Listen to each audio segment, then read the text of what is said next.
your shoes and you throw 'em on the floor. Dance in the kitchen till the morning light. Louisiana Saturday night. And Hello and welcome to AGK Media. It's Hump Day, and I'm Shelley Carney. Yonder come a kid folk in the moonlight. Louisiana Saturday night. I'm Toby Eunice. Thanks for joining us today, or the first edition of Hump Day Hoedown in the afternoon. We hope you enjoyed as much as we do doing it in the evenings.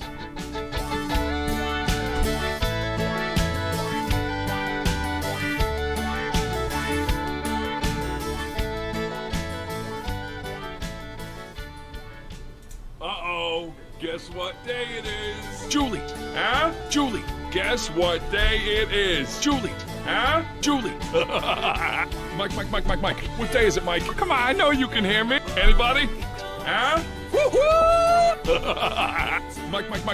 What day is it, Mike? Anybody? Julie, huh? Julie. Hey, guess what day it is? Julie. Oh, come on, I know you can hear me. Mike. What day is it, Mike? Leslie, guess what today is? It's Hump Day. Woo-hoo! Hump day, hump day, hump day. And we're back.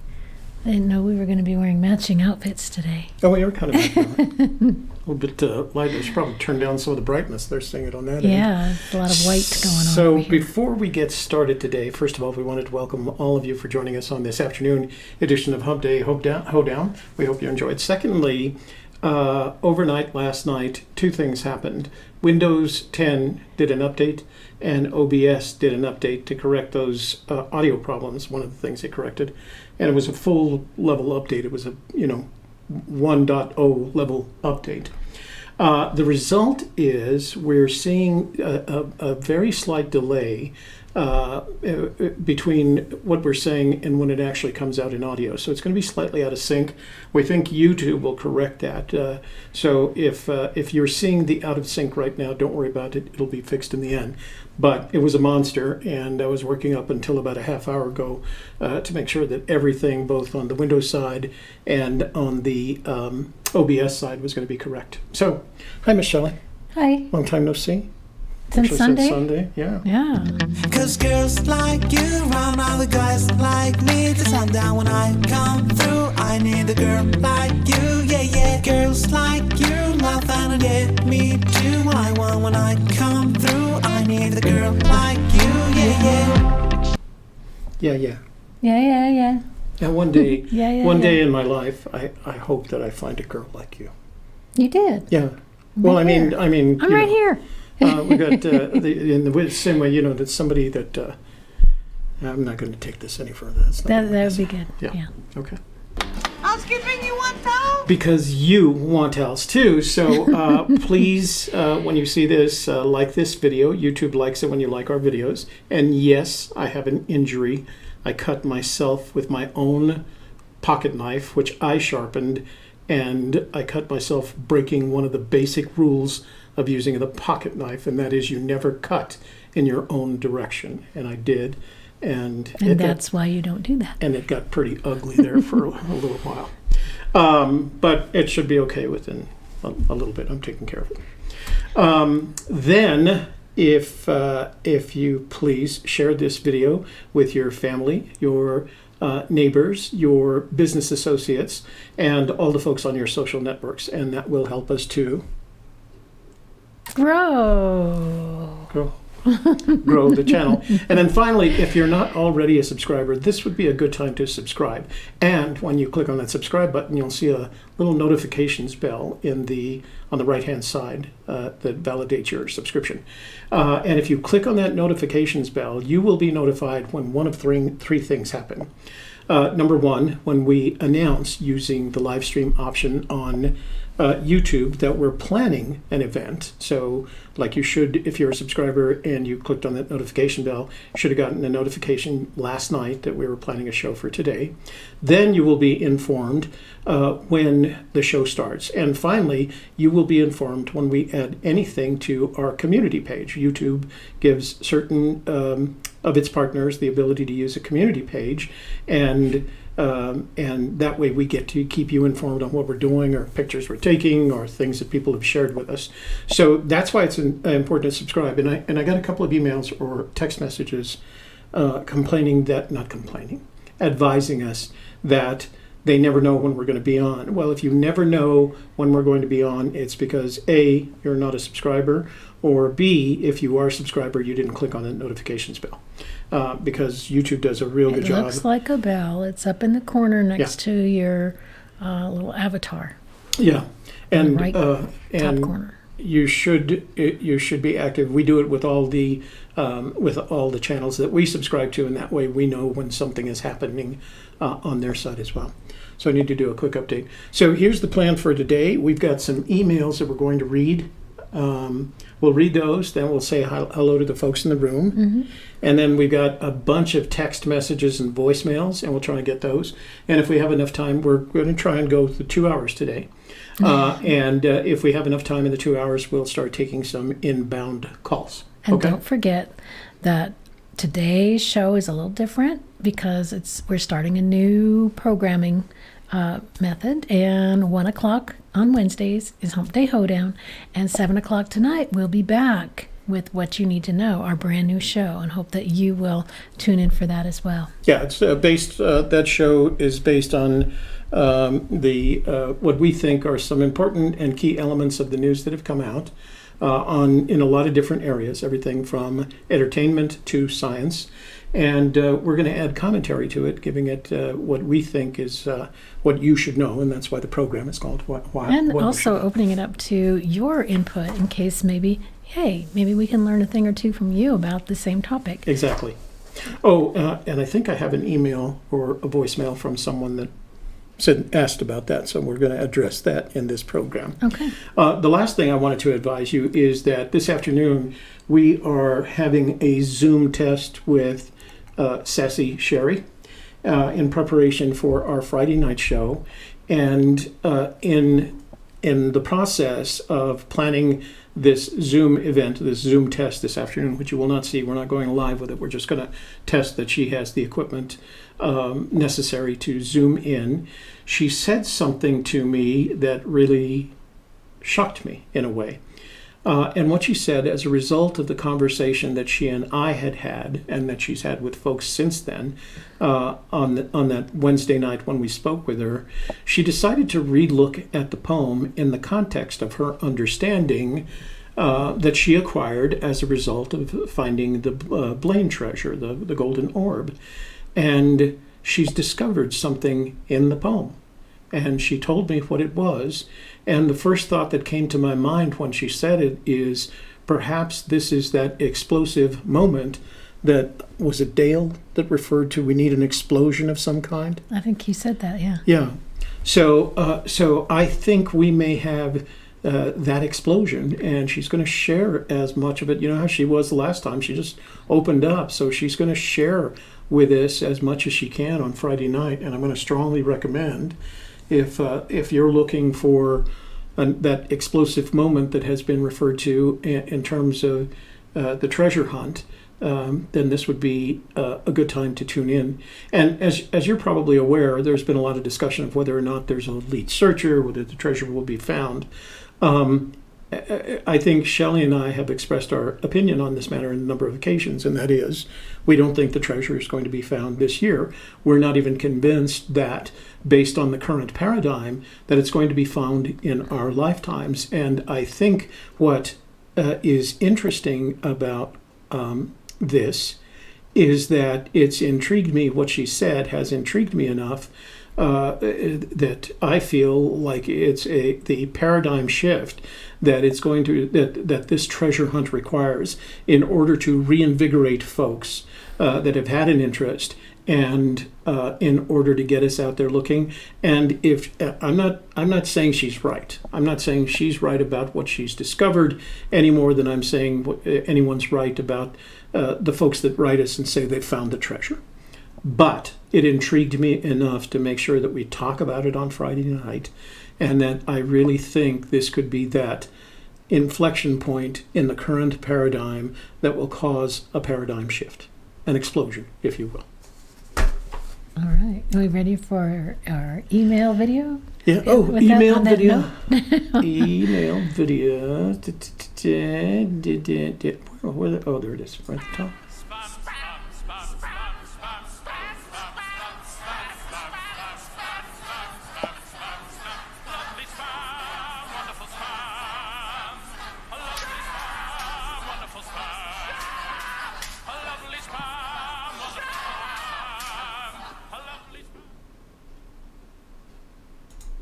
And So- as the video says, we do love your emails and we do appreciate when you send them to us because it gives us stuff to talk about on our show. Yeah. Give me a second. We look bright Washed to out, me. a little washed out. Yeah. Let me Yeah, bring it so much down white. just a little tad. Yeah, a little more contrasty. That's good. Is that better? Let's see how think it looks so. on there. I need to see how it looks on coming up YouTube. Yeah. There we go. What do you think? I like that better. I think we were kind of washed out. There we go. A little bit of Okay. contrast. Yeah. Okay. So there we are. Little camera change in real time, brothers and sisters. Real time. Thank you for pouring this glass of ice water. You're for me. welcome. I'm Appreciate sure you needed it with all that hard work you've been doing this weekend. Mm. I mowed my lawn for the first time. I was so proud. I mean, for the first time at this house. I've been mowing lawns my entire life. Okay, we are ready for email. Why don't you go first? No, you go first. Oh, okay. Because I want Oh, people yeah. want to know what this is. So behind us in the photograph you see there is this email from Bo Walker, one of our viewers. He said, if you would be interested in the shirt design, I will clean it up and send it to you. Gotta love George. I will spend more time than 20 minutes on it. So apparently he spent only 20 minutes getting it to this point. It's kind of a cool t-shirt, actually. Does it have It does have our logo. Or Yeah. website? You'll see our logo, the Gypsy's Kiss logo, Oh, in the O on George. Yeah. So he And did. the map. Wow. Yeah, he's got the map in there. He's got the I Love George in there. I think So we also need a little, where are we now? educated-media.com? I'm okay with the Gypsy's Kiss. I like a Gypsy's Kiss. We may go back to a Gypsy's Kiss. Whichever one works. Yeah. Anyway, he designed this shirt and suggested it to us. We do have a Zazzle account, and I guess we could upload it to there. Yeah. So, and I do have another voicemail message from George, but the voicemail message he sent me is a question directed at Sherry. Sherry.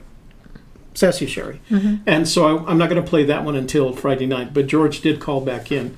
So if you guys think that making this t-shirt is a good idea, we'll make it on our Zazzle account, and you can do it from there. So just tell us what you think. Just tell us what you think in the chat room, and then if you're seeing this video after, make a comment about whether we should put the Bo Walker's I Love George t-shirt on our Zazzle account. I actually think it's damn cool. So Yeah. okay, your turn. Okay. So this email is entitled TTOTC. It's from Steve, and he says, what is the drop-down caps? What is with the drop-down caps in TTOTC? The first 4 spell a win. The other letters spell a million. I just started this, so I might be way behind. Thanks, Alberta Searcher. So, Steve, this is not something that anybody's really focused a lot on because it doesn't seem to get us closer to the treasure. However, if it sparks something in your intuition that does take you closer to the treasure, then go for it. Yeah, that's a reasonable answer.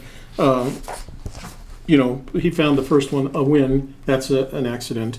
A million is a coincidence. If you can find 3 reasons for it, then we have enemy activity. So, but it's an interesting premise. We just don't know how you translate, and that's the key. I think one of the things that you should consider is when you do come up with one of these ideas, as in the way that I believe Sherry has for Friday's program, the question that Shelley, I'm going to the Shelley Sherry thing is going to haunt me for the Did you say sassy then? sassy. Good, okay. The Shelley used to ask is every time I'd come up with an idea for discussion, she'd say, "How does it help us get closer to the treasure?" And I used to have to answer that before we went forward with the show. And I feel like that's a good question anyone should ask themselves if you've got the double omegas figured out, or the question is, how does it get you closer to the treasure? Are the double omegas stamped on the side of a mountain, or something? But I think when you come up with an idea like this, there's some relationship in the drop caps inside the thrill of the chase. The question I would have, and the question you have to ask yourself is, how does it help you get closer to the treasure? So this is a message from John, Toby Fan 3000, John Warner, and it's titled Sherry Story, and he sent me a link, and I put that link in the description box below, and it's at fools-aaron.com, and it describes the Sherry's solution. So I've put that link in the description box. John shared it with us, so I thought I'd share it with you. All right, this is a longish one. Okay, go ahead. It's entitled, "Arg, you had the wrong guy." Watched your last Wednesday, April 3rd, Sassy show. Wow, didn't know you'd read my email till now. But no, I'm not that nut. Glenn Coffrin. He of the ridiculous helicopter search. I prefer to go by my anonymous name. G.L. Cannon. I guess that's it. And we've communicated with him in the past. It was my fault for confusing the two. I was the fellow who was going to meet you and Shelley for lunch last August when I was in Albuquerque, Santa Fe for Indian Market. You had to cancel last second because of video work. Think entropy. I wrote an article on the subject you wanted to post on your website. Anyway, I took a side trip to Fenn's old gallery. Dropped off 3 silver coins at the bookstore for JJ. That's JJ Diggins. I doubt K-Pro would remember me. Because they didn't really give credit to many of the donors, mainly just Copper Dan, John Bobbitt, and a couple others. Toby, you read my email a little snarky, maybe thinking I was Glenn, but so many things matched up, starting with this article. And he gives us a link to the mountainmail.com news image. It says, I never would have shared that article a year ago. I stumbled upon it by chance. I then wrote to the newspaper editor for the email address of the photographer, Ms. McDermott. The editor was kind enough to give me her email address. She led me there. It was Henry Brown's home. He was the superintendent of the Mary Murphy mine. Think Mary M. It was called the Smelter's House because Mr. Brown had a smelter in the basement for melting the gold out of the ore. This cabin isn't going away, nor will it ever change names. It's the home of Brown forevermore, or as long as it stands. It's a part of Colorado history. It's been restored once, and I think that even if it burned down, the local restoration society would likely rebuild it, as they have with other historic buildings in this canyon. Wouldn't you expect the home of Brown to have staying power?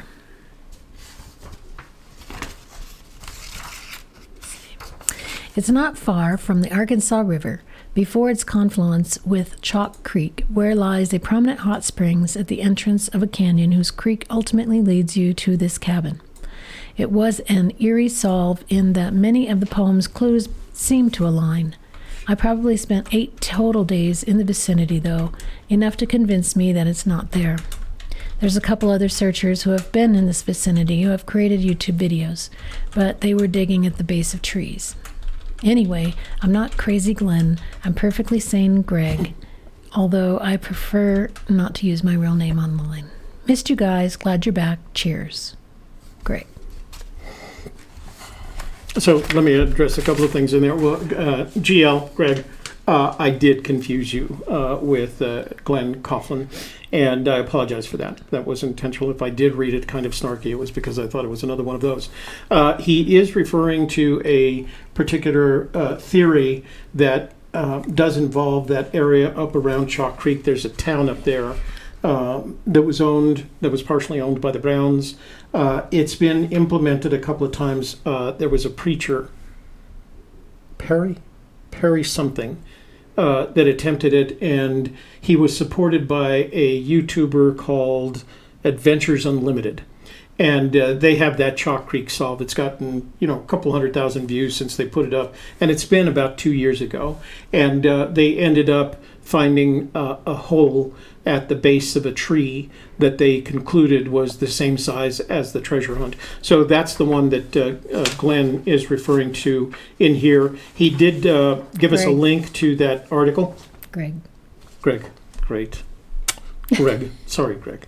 He did give us a link to that article, and I just put it in the description box below. So you guys can take a look at that.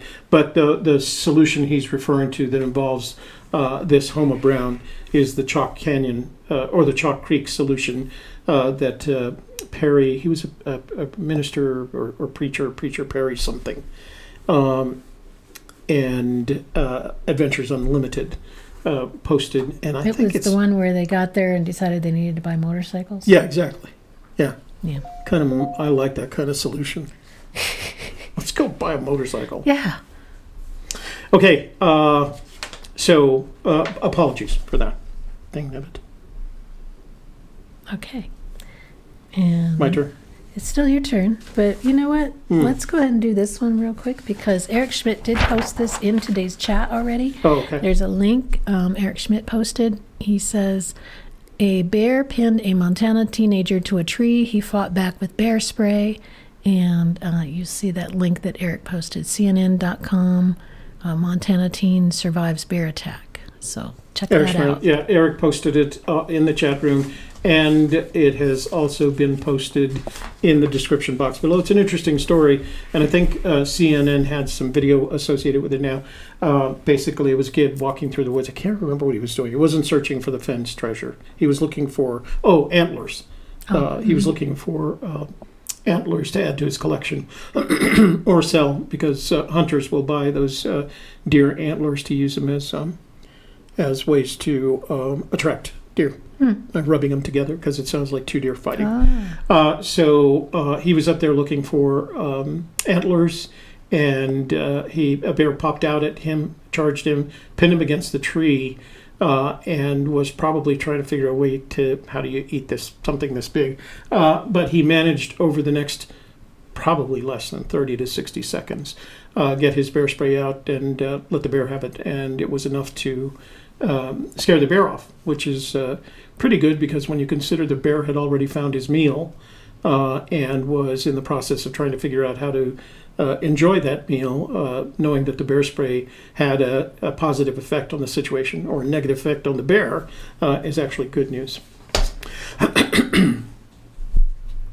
Frank, this is the subject line is the poem, and this is from Frank In Arizona. Brasso in Arizona. He says, do you think the words in the poem will remain accurate if the treasure is not found in the next 1,000 years? In other words, do names of physical locations changes affect the clues? Also, did Fenn make 2 trips to the treasure site in the same day? Let me answer the first one first. Let me answer the second one first, and that is Fenn has said he made 2 trips in one afternoon. So some people have interpreted that to mean it was the same day. Some people have interpreted to mean it was 2 different afternoons. So I don't know how you could do that. But we've always gone with he made 2 trips to the location of the treasure from his car in one afternoon. So let's go back to the question about do you think the words in the poem will remain accurate? So the words in the poem aren't going to change. The fact that the words in the poem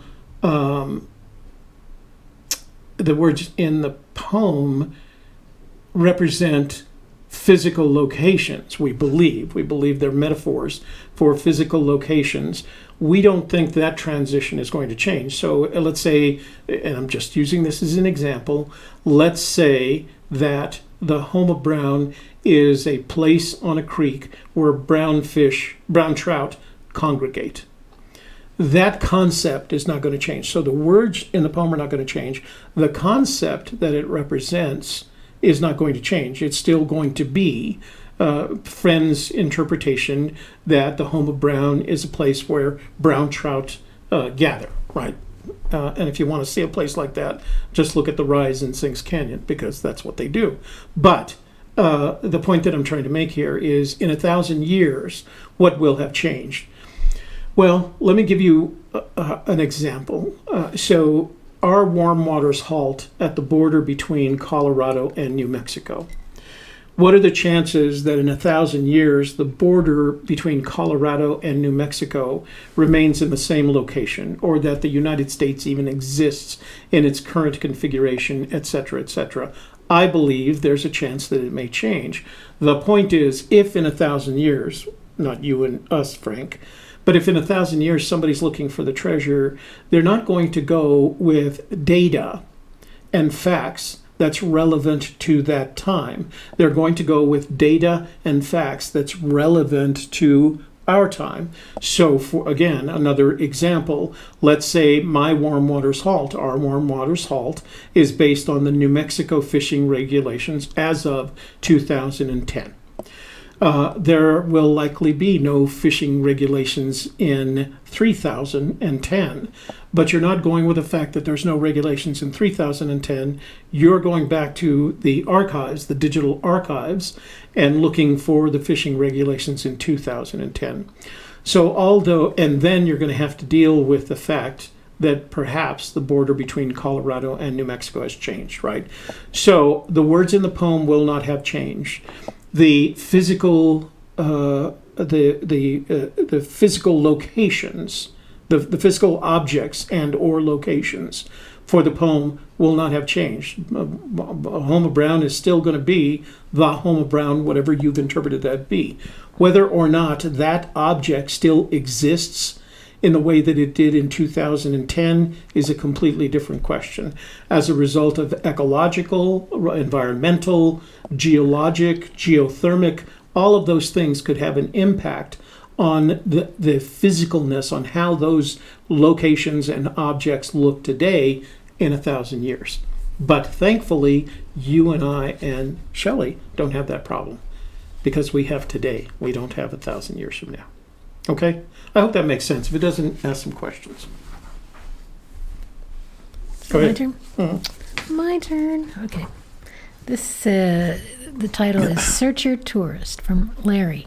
Hi, my name is Larry. This is my brother Daryl. This is my other brother Daryl. Sorry. Where did that come from? New Heart. Oh. All right. My name is Larry. This is my brother Daryl. This is my other brother Daryl. All right. Hi, my name is Larry. Me, the wife, and my son and his wife are coming to New Mexico from Utah in May for our first boots on the ground. The wives are not really into it, but they're ready to get out of the house. My son pretends to be interested in the chase, but I think he's just going so I don't break my leg trying to find the chest. Smart son. But it's fun to have a reason to go do stuff too that you've never done before. And if you have to cross a river, you can send him across. Yeah. We're the Life Vest. Because this is our first time to New Mexico, my wife wants to see some of the other things in the state when we're not searching, that is. I hate to tell her, but there won't be much downtime. But, of course there is. There's nighttime. I mean, you can't search after it gets dark. But just in case, do you have any ideas for this? Anything you would recommend seeing that is in the northern half of the state? Where did they say they were staying? He didn't say, but I'm going to guess they're probably looking in Cimarron area, I would guess, if he's talking northern half of the state.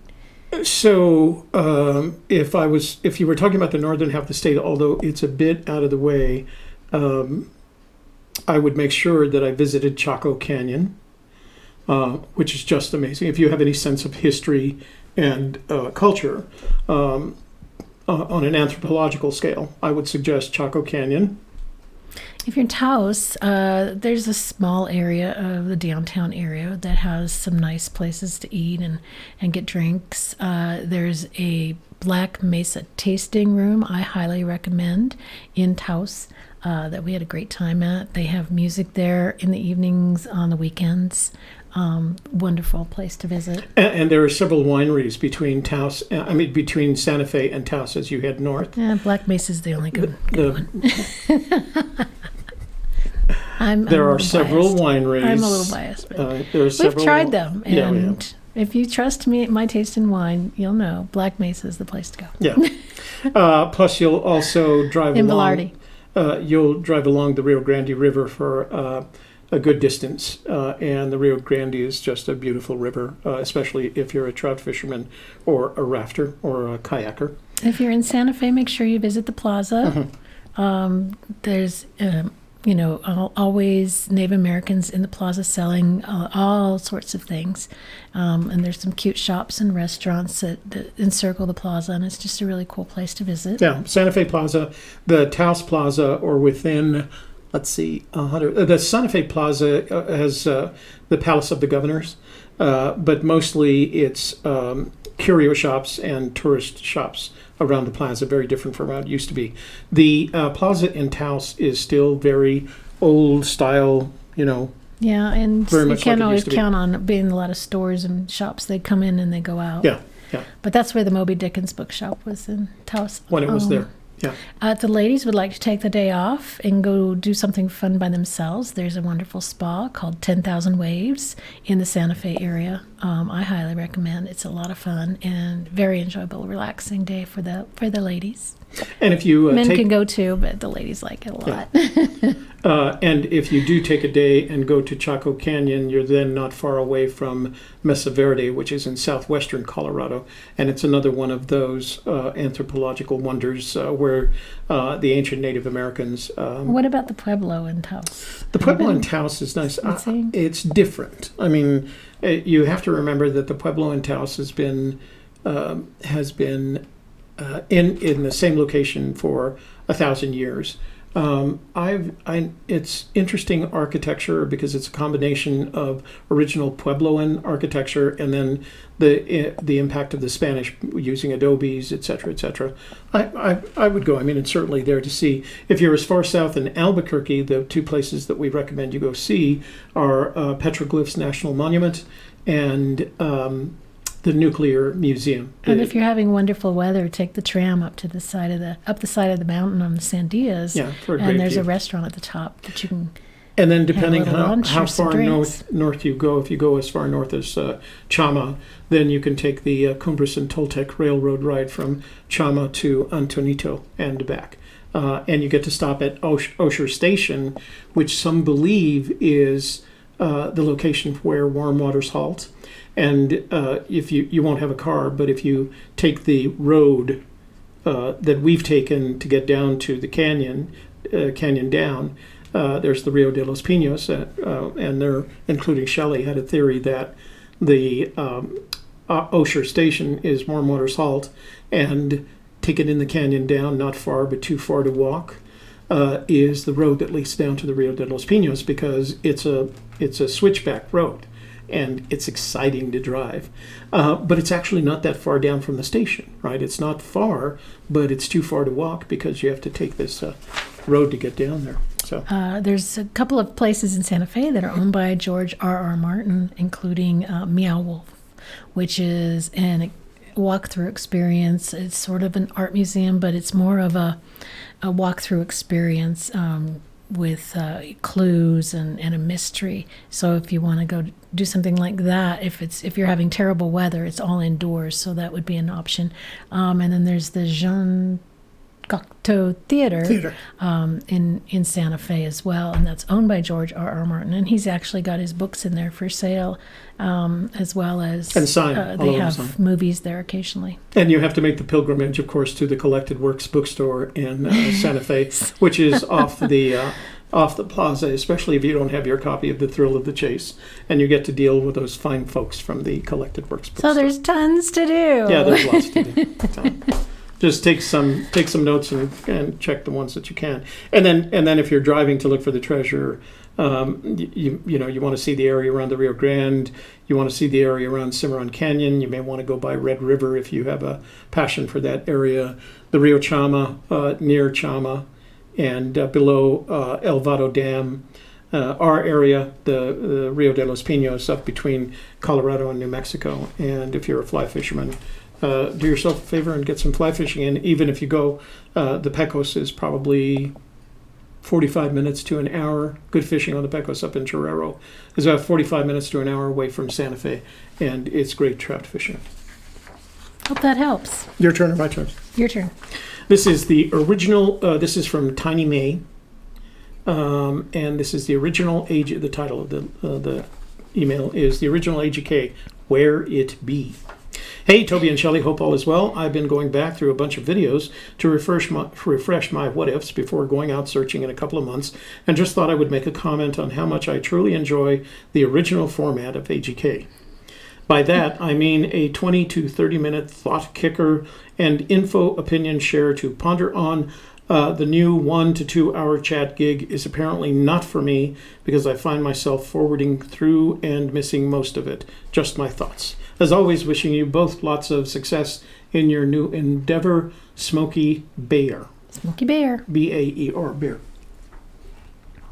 Thank you, sir. Yeah, and we're glad that you enjoyed that.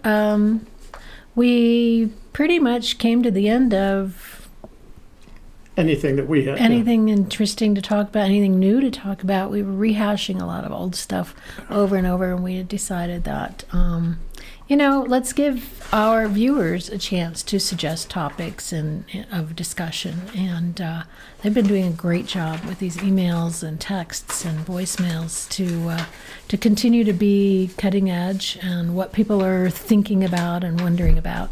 And it also is a great way for new searchers to become introduced to the search. All right. Let's see. This is Fenn Treasure Status. Hi, Toby. Quick question. Are either of these Forrest Fenn's email? Do you know if he has responded to any lately? I heard he no longer does. ForrestFenn@gmail.com is his current email. ffenn@earthlink.net. I don't think he uses anymore. No, he hasn't used it since we got Forrest Fenn at Gmail. Yeah. He does respond in some cases. It depends on what you're asking and how brief your email and how brief his answer could be. The briefer the better, and the more interesting the question, more entertaining it is, the more likely he is to read it and respond to it. So a couple of iterations ago, I'm not sure exactly. It wasn't this recent iteration where he stated he was stepping back from the chase, not answering. But I remember him in some events saying that his doctor suggested that he spend less time at the email thing at the computer in the evening, and I think his family supported that, and I think he finally took that advice. So he probably still gets a lot of emails, but I'm hearing more and more often that he's answering less of them. I think you would have to be one of the people that he has a more intimate relationship and a what he would think of as a safer relationship in order for him to answer. But he probably just goes through them, and if he doesn't recognize your name, he's probably clicking through it. So I do want to mention that on our Sunday night show, we had permission from Cal and K-Pro to mention the fact that they had a new coin search going on, and I read the first two of the clues that they had released then. They released another clue on Monday night, so I'm going to read that clue for you as well, just so you have all three. Rainy days are common, the storms may be vast. Into the river you sail looking for the past. As you dock your weary ship to search high and low, onward through the land of its treasured pictures show. Nearly there, it's down below. Rainy days are common. Seattle, Portland? Probably. Probably. Because it could be anywhere, right? It's in the continental United States. Oh, okay. Meaning that's in the contiguous 48 states. Well, that's where I would think of if I said, somebody said, where does it rain a lot in the United States? Although the next few days is supposed to be a lot of rain in the Midwest and you ought to see it outside right now. It's been... We're having Dust Bowl weather today. Yeah. Since early this morning, effectively late last night, the wind has been blowing 40 to 45 knots, and just recently slowed down. It was funny because I went out to put my trash out last night, and this morning I went outside and everybody's trash can was flipped over. trash blowing down the street. It was pretty ugly. Yeah, and well, if you've ever been to New Mexico, if you've lived here for a whole year, you'll understand we do have the 4 seasons. They include summer, fall, winter, and wind. Yeah, that's true. As a matter of fact, outside this window in the morning, I have the pleasure of seeing the Sandia Mountains. It's across the Rio Grande Rift from me, and this morning I couldn't see them because of the amount of dust in the air. So that was pretty. Hopefully we'll get a little rain to wash it out of the air. Your turn. Okay, I'm done. Is that I it? read all mine. Oh, I have one more. Why do I have one then more? it's your turn. This one is from Sebastian Donners, Dahnaers, doesn't have a subject. Sebastian is from Germany, although that's Denmark, isn't it? He says, I really know the place. Would you drive to the place if I tell you where? 15% of the treasure for you. I can't do it. Too many problems because I'm from Germany, no driver's license, my English is very bad, and I can't find anybody who would drive with me. No joke. Since December, I know I'm right. I found the blaze, and everything can be explained really, and really is in uppercase. The area is very small, maybe 10 feet tall. I offer you 15%. Maybe we can do it together. We can make interviews in this time. Maybe we can meet in New York, fly to Salt Lake City, and drive with a car in the area. Salt Lake. If you're flying into Salt Lake, that means he's got the Browns Park solution. Browns Park solution. But we will sell the treasure because I can't pay the custom ferry to get it to Germany. I promise you, I say the truth. Maybe you've got somebody who translate. It's easier, then I can answer all your questions. I make no jokes, so please help me. Best wishes, Sebastian. So, Sebastian, we are not looking for the treasure anymore, nor are we going out with anyone to look for the treasure. The reason I read that is because if there's anyone interested in working with Sebastian, send me an email and I will forward that to him. But yeah, being from out of country is going to create a whole new set of problems for you if you actually locate the treasure. So, Salt Lake City. Drive to New York. That's a lot of driving, dude. My kind of traveling. Yeah, that's the other thing. We don't have these really fast trains that go everywhere like they do in Germany. And even if we did have them, it would still be a couple of days worth of trip to get from New York to Salt Lake City. Yeah, it's a lot bigger country than Germany. Yeah, we got a lot of space to cover, a lot of territory to cover. Yeah. Heck, it takes us a day to get from the southern end of the search area to the northern end of the search area. So, okay. All right. So, it's time. Time to say Guess hello. what? I got a fever. And the only prescription is more cowbell. All right. That? We're How's ready that for cowbell? Yeah, cowbell. Where's our hellos? Hello video. Hello. Where's the cow? Hellos. Speaking of cow. Hello, Chandra. Hello from the other side.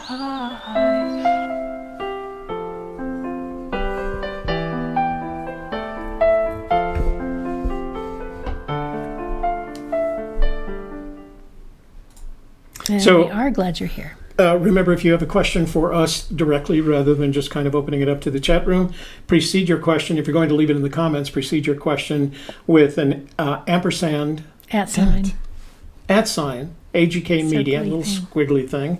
AGK space media, and it'll highlight it as you'll see others have done so that we can see the question. If it's just a comment, you don't have to, if it's just a generic comment you want everybody to see, you don't necessarily have to highlight it. Another way to do it is if you scroll down to the bottom of your comments box, you'll see a stylized $. That's for Super Chat. So if you like what we're doing here and you'd like to reward us for our effort, click on that button and you can give us a Super Chat donation, which we like seeing. Thank you. And it also highlights your comment or question in a big box. And then finally, and you get a cha-ching sound. I know that a lot of you have already done this, and that is if you would like us to read it from the text messages, because it's easier for me to see those.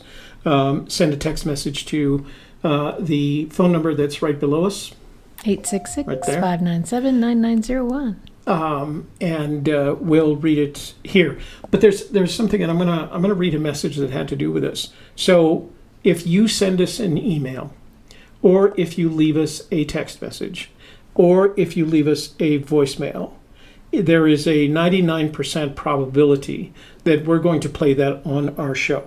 So if you don't want us to read your email on our show, or read your text message on our show, or leave your read your voicemail, or you don't want to hear your voice as one of the callers, don't do it.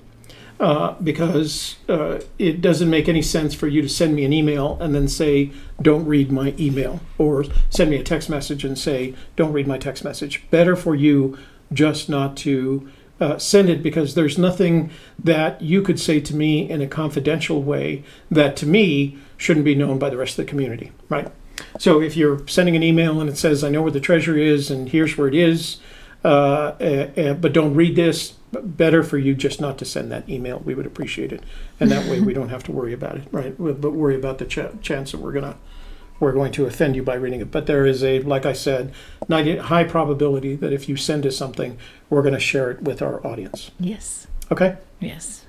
All right. So let's get started with our chat room. Today we have Tony Rusi, Silver Thread, Jason Northface, world famous gamer. Still working on his diet. I think like he's 70 days into his no sugar diet. Yeah, it's hard, huh? But we're sticking with it because I'm doing it too. I actually had to, speaking of no sugar, I had to stop using toothpaste and start using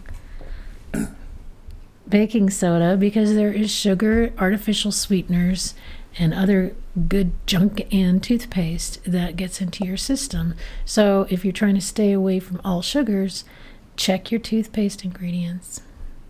Make sure if you're from outside the U.S., let us know, because one of the reasons we wanted to add this show to our programming schedule was so that the Europeans could enjoy it at a reasonable time. Yeah. We have A.J. Rainville, Mosaic Mind. Getting his camels. Did you open that? So he got his camels in. That's He good. He did.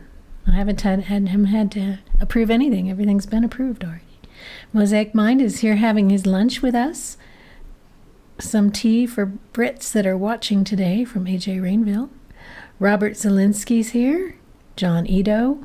Asset Marketing. Wow, we haven't seen you in a while. So let's see what happens when we move back to the middle of the day. Yeah, we got some new people.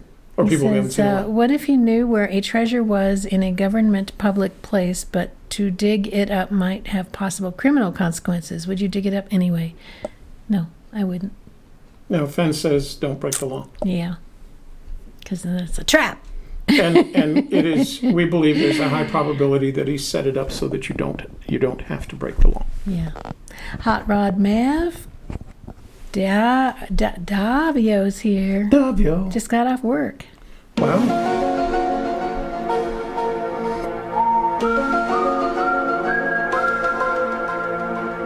All right. We have Czar 334. Heather Don's here.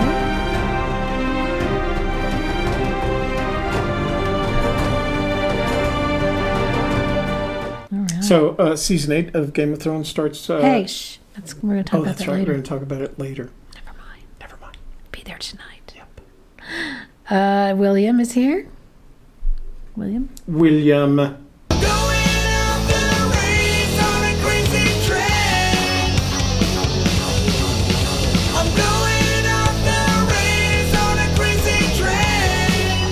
All right. Sheila Draper. She's got her own camel. Let's see. We have Richard Hunter. Missouri Dave, Ryan Liebelt, and then we have River Georgius here. Hey, River. 9 years late for the treasure hunt. What are a few seconds? There you go. Bo Walker, glad you guys like the design. I think it's a great design, Bo. It was really neat. We got to see if other people would buy it if we put it up on our Zazzle. I don't know if that whole map thing is going to work with Zazzle, though. That's kind of a deep imprint. Yeah. We'll see. Yeah. I think I would say, by the way, it's a great desigine. Yeah. I was impressed with the design. You did a great job. And you managed to include our logo in it, which I thought was good. Yeah. Jake Faulkner. Faulkner. Oh, Faulkner. There's no N in it. That's why I was like, wait, it's not Faulkner. Early for the show, better than late night for us East Coasters. Yeah, good. Jason Hamilton, hello. Silver Fox, happy hump day. Brian Eagles here. Hey, Brian, all the way from Austin, Texas. Yeah. Eric Schmidt. Hey, Eric. Nice to see you. Yeah, thanks for those links. Patricia Marin. Hola, pura vida. What is pura vida? Pure life. Oh, okay. It's a good way of exclaiming things are good in life. Well, there you Pura go. vida. And River Georgi says, considering her track record, Sassy will probably bring the chest on Friday. Well, that would be interesting, And wouldn't the it? conversation I had with her on Monday, I think it was pretty exciting. Pretty exciting. So I'm looking forward to her visit on Friday night. Hopper Dan is here. John Sterling Anderson says, hi from Arusha, Tanzania. Wow. Have enjoyed your shows, but first one I get to see live on Skype call with people in USA for work. Woohoo, multitasking. Hey, thank you, John. So that's our Isn't that first. cool? Yeah, that's our Tanzania. first visitor from the African continent. Is it? We haven't had anybody else from the African continent. Oh, Yeah, or the first one that's mentioned in the I room. should have to get on my brother-in-law. He's living in Egypt right now. So. Davio, we are not back in the search. The conversation will always continue. We are not back in the search. We just think it's kind of interesting. We want to see what you guys do with it because I was impressed. Tara Meadows. I wonder what John, tell us what you do for a living. Oh, yeah. Well, he works on Skype. Or works on Skype, so it could be related to gemstones. Tara Meadows says, has Forrest recently made any comments on the treasure hunt status?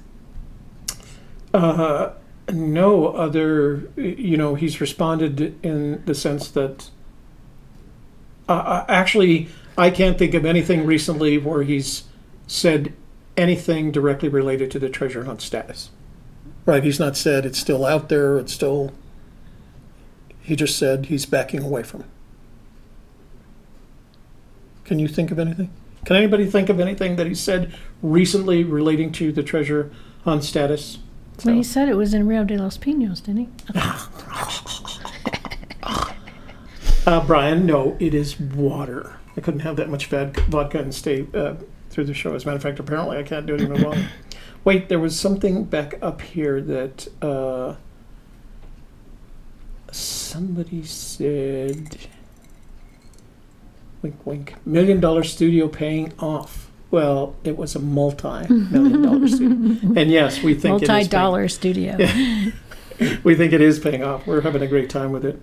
A friend of mine who's in the film industry, a good friend of ours, actually, they're a couple, Sean and Sue, came by on Sunday, was it? Mm-hmm. When the boys were here, right? Yeah, because I was here that evening and you told me about it. And unfortunately, they can't attend my upcoming housewarming because he's going to be traveling for a film that he's working on, which I think you're really going to enjoy when it comes out. But I can't tell you anything about it because I'm held to non-disclosure. But he was really impressed with what we've set up here. And he comes out of that community and that industry. And they built a studio together. Right. We built a studio we did two of them, right? We did the Central Avenue facility for UPublic, and we did the facility for West. So when he saw this, and we built two studios with green screens together, he was really impressed. So Yeah. So maybe he'll set one up for Susie. Yeah. She can play her. What does she play? She plays the violin. No, flute. She plays flute. Flute. Yeah, the flute. She can play her flute. Classical on YouTube. flute. She's in a quartet. Dave Hedblom is here. Dave's here. Tara Meadows. Previously, Forrest said he knows a person was near the treasure. He said a searcher has been within 200 feet of the treasure. Actually, Tara, that particular comment goes back to the early part of the search. And if I remember correctly, it was in the 2010-2012 time frame that first came out. It isn't a recent comment. And we have K-Pro in the house. Hey. This is kind of a think of Kate too. Like every time she comes into the room, that music, any room, that music has to be playing. She should carry it around with her on her cell phone, and just every time she walks in a room, play that music. Oh, yeah. Hey, there you go. There's a thought.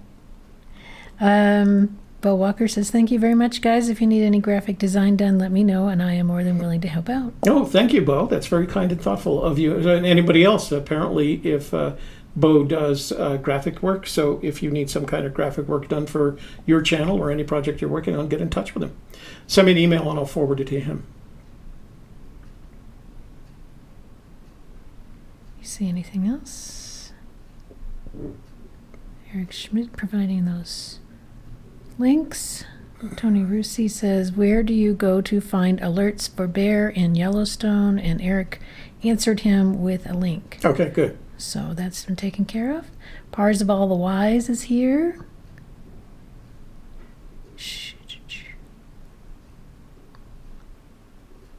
Wayne Ross. Hey guys, Wayne Ross from Fort Worth, Texas here. Been watching for a while now, but thought I would at least sign in so I could say hello. Well, we're glad you did, Wayne. Yeah. No, well done, Wayne. We're glad that you did.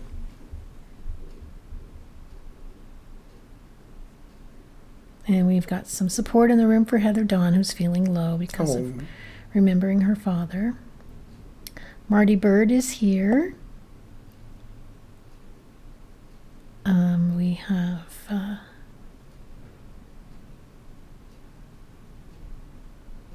I don't see any more names. Jason Northface. Live long and prosper, brother. Point Vlog is here. The treasure is wet. What is... He's got great a Buddhist comments. temple, and there is such in Santa Fe. There's a Buddhist temple. Okay. Wat. It's wat. Wat. You like wat? Yeah, you like wat? I'm going to it's another Mike Vietnam story. McCormick. Hi, Tony and Shelley. I think he means Toby. Hi, Toby and Shelley. My wife and I love your show. Hoping you could let us know whether... Here's what I love. Okay, Mike McCormick, thank you. He spelled my name right, and he misspelled yours. It's usually the other way around. My wife and I love your show. Hoping you could let us know whether all the areas around Arrowhead Lake, Forest Lake, etc. in Colorado had been looked at closely, or Rainbow Curve. Wow, that's the first time. What's his name? Mike McCormick. Tyke. Yeah, I don't know specifically those. Okay, just kidding. Mike, I have not heard any of those areas discussed prior to this. That doesn't mean there aren't people looking in that area, but I haven't heard any of those names mentioned before. So apparently not enough to have become a popular type search. Yeah, because we're pretty good at keeping up with the various popular search areas. But I haven't heard anything about that. Yeah, Mosaic Mind, Brian Eagle, pretty sure they said tonight at 7. That's right.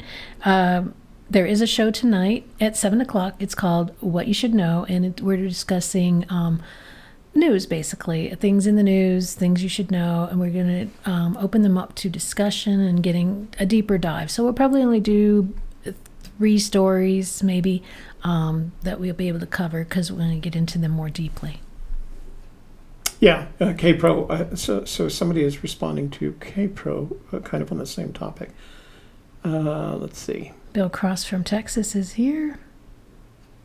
So, K-Pro, we're going to take items from the news in a number of subject matter areas, and we're going to add a commentary to them. We're going to share the news with you. You should be aware of it, and then we're going to bring some commentary to it based on our experiences. Yeah. We're hoping it's, to intersperse light stories with heavier, deeper stories and keep it fun and, keep the conversation flowing and no anger or anything, but more of thoughtfulness. That's the aim. Zozo Rocks is here. Zozo.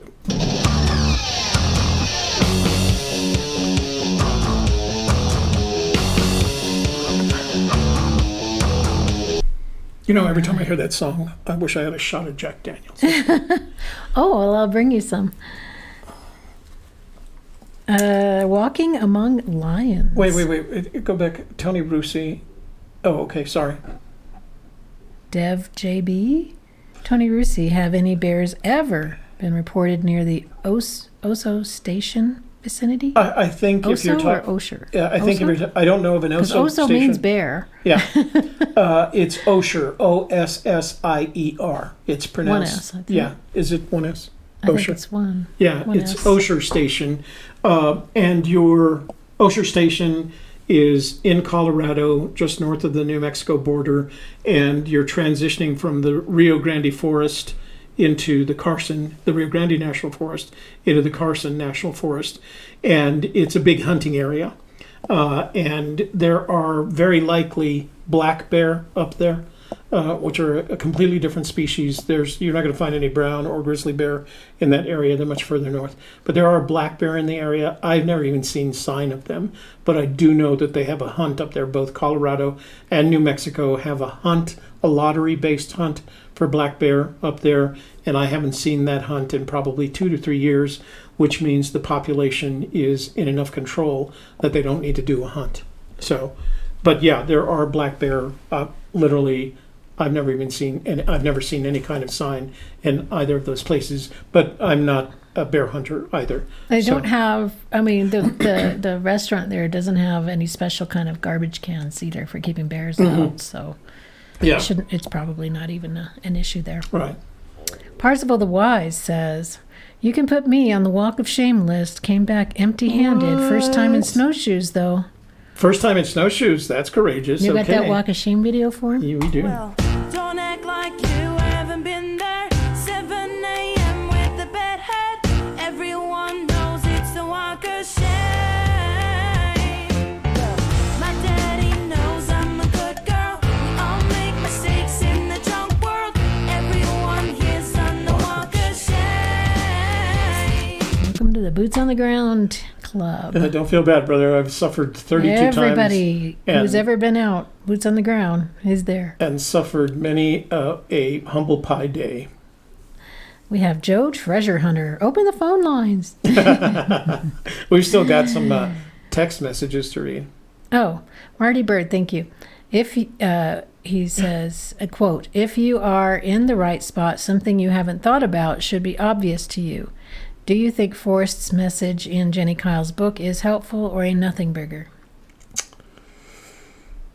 We're going to talk about that on Friday night. So I'm going to reserve my commentary for just a moment for until then, because it is in line with what Sassy Sherry is going to be talking about. So I'm going to reserve my commentary until Friday night on that. So be here Friday for Friday Fandango, Marty Bird, because I know you've been asking this question over and over. Now you're going to get a good answer. Sozo hates wireless. I don't know. That's something else going on there. Sapa West. And I'm stuck. You got anybody else? I see Belva Jenkins from Chattanooga. There's a bunch of stuff. Brit Chaser in the house. Okay, let me go back. Jeff Mateo. Dark Sight is here. Okay, starting right there. That's what you just did with Marty Bird. Okay, we've got Deb JB is at that one. Brit Chaser, howdy. Brit Chaser, because it's not 2 o'clock in the morning. Cheers, my brother. Glad you could be here. Belva Jenkins. Missouri Dave, German guy, sounds like the guy from England that wanted to sell me a $50,000 car for $15,000 because the steering wheel was on the wrong side. 1061 shot. Can't wait to get to my search area. Sebastian, he's referring to Sebastian. Yeah. Let's see. I don't see any more questions. Kurt Hensley just got here. Where's George? Check out the shirt behind us. We actually, so George left us another voicemail, but it was a question directed at Sassy. So we're going to play that one on Friday night. William, I have seen some toothpastes that are charcoal based, but again, they probably have sugar in them. So I'm just going to stick with baking soda until I'm off this diet anyway. Marshawn Patterson, hi. It's a new name. Yeah. Mr. Bean is here. Need to steal No. the Declaration of Independence. I need to Diana steal the Declaration. Grieve or Greavy. Mr. Bean, no, well, I can't say that it's okay, but it's impossible. Trust me, I've seen where they have it locked up. Oh, what was that about? Munchies on Starburst and Jelly Beans. Keto diet. No, that is not Zozo cookie. You go ahead, Zozo. You be you. Dark Side says, AGK, will your hump day going to be early like this from now on? Yes. Hump day will now be at 1 o'clock on Wednesdays with what you should know at 7 o'clock on Wednesdays, which is not Fenn. We'll advise you in advance. It is not Fenn related. And then we'll do... We're not going to chase you away, just if you say, Forrest Fenn or something, but we are going to try to focus on a different news item, something beyond Fenn. And then on Friday, we're moving...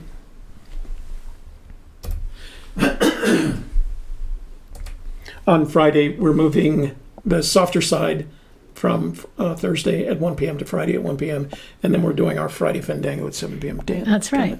Okay, so we also see we have, who did I see? James Brown. Would water high be a fountain? If that's what it means to you in your intuition, it very well could be. Some people have also thought it would be a waterfall. Yeah. And I've never seen a fountain other than, say, well, it depends. A man-made fountain. Yeah, I've never other than seen a fountain in old, nature. Old Faithful or geyser or something. Yeah. In which case, that's super hot water. So be There's lots careful more around that. waterfalls than there are fountains. How's that? 1061 shot. Made a Fenn video that may help you guys. Okay. All right, 1061 Shot has a new video up. Put it up. I know Laddie Addy put up a new video. There's another searcher called Wanderlust. Wanderlust.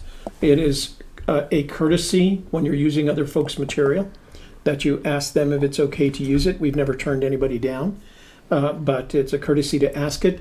And then it's another courtesy to cite the YouTube location where you acquired the material in the description box.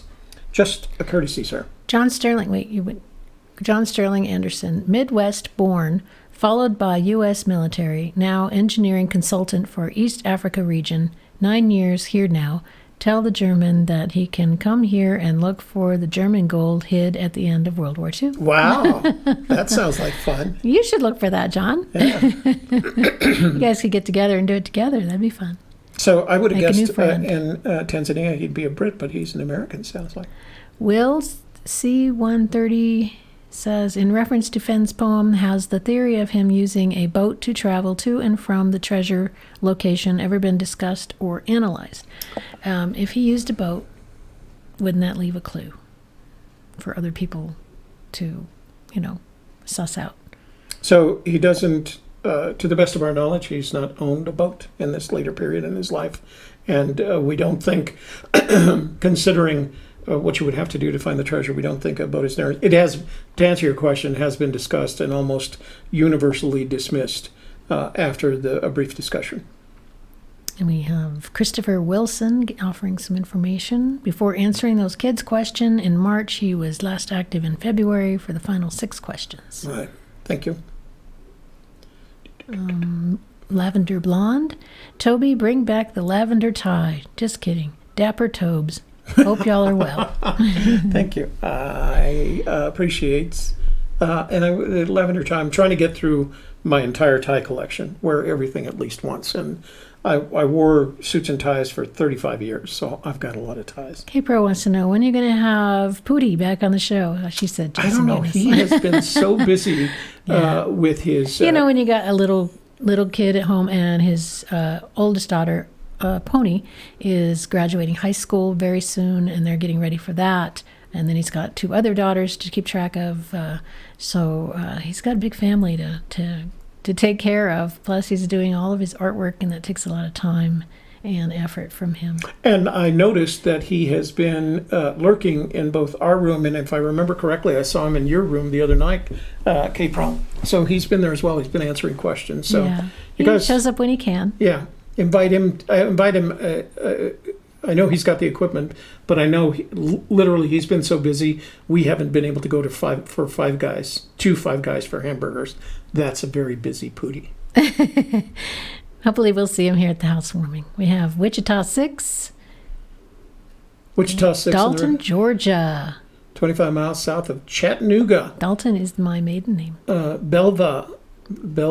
Formerly of the Dalton gang.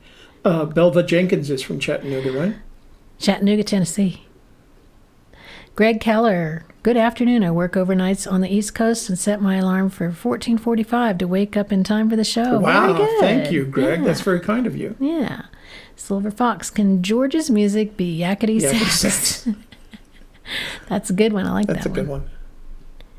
Okay. Paul Young. Anyone discuss the home of Brown being somewhere where cows pasture? So Brown equals cow. Well, we kind of thought about it a little bit because there are cows in our area. The last area we searched. I say our area. Other people have searched there as well. And we liked the fact that there was cows there because then we knew that there weren't any dangerous animals as well. Tom K says, just got here. AGK Media, you finished picking your weeds. I can help you burn them. Did you see my you must be looking at my Facebook account because I said that I was happy that the... Instagram. Or Instagram, right. Yeah. Hey, Kevin was in the house. I don't know if he still is. Hi, Hey. honey. Yeah, because it's like looking at the cosmos, Yeah. for an object 500 million years ago. It was Sam Leno from London is here. Hey. Wow. See, I See? knew we were going to get some of our people back from the European continent and now the African continent and all you great guys from the other side of the world who are okay. sharing this. I'm gonna scrunch this back down to where it was. Okay. Okay. Joe Lewicki is here. Hey, Joe. Joel made it in the middle of the day.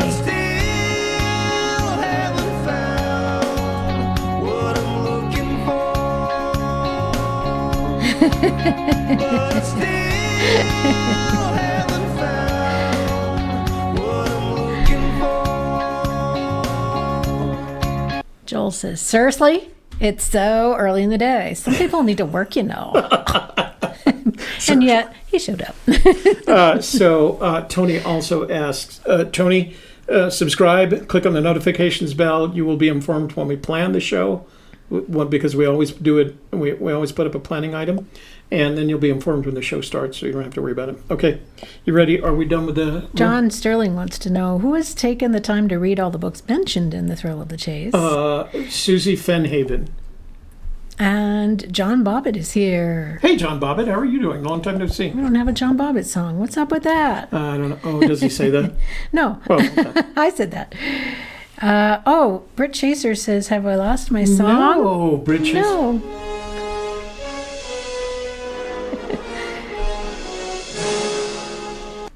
No, There you haven't go. lost your It's song. just a short clip, but Yeah. there it is. Yeah. Sometimes we have to be reminded. Tony Yeah. Driver. I didn't see you. Tony Driver, how you doing? When did the show start? It started at 1 p.m. Mountain Daylight Time. That is when we have moved the Wednesday show to. Friday's still at 7 p.m. So if you want to see us on Wednesdays, it's going to be at 1 p.m.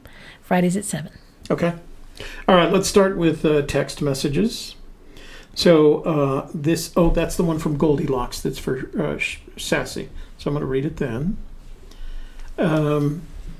Toby, you seem to be an authority on many subjects. Boy, have you got me wrong. Seem to be. He said Yeah, seem to be. So to be. do me a favor, read the last line of the poem, then tell me what the tax implications are for the finder that actually physically obtained the treasure chest. If you physically, it doesn't make any difference what it says in the poem. And the reason is because when you have the treasure chest in your possession, it's your treasure chest. The tax problem is going to be yours. And I'm going to strongly recommend that before you do anything, because there's probably 100 different rules within the tax law and interpretations within the tax law that are going to apply.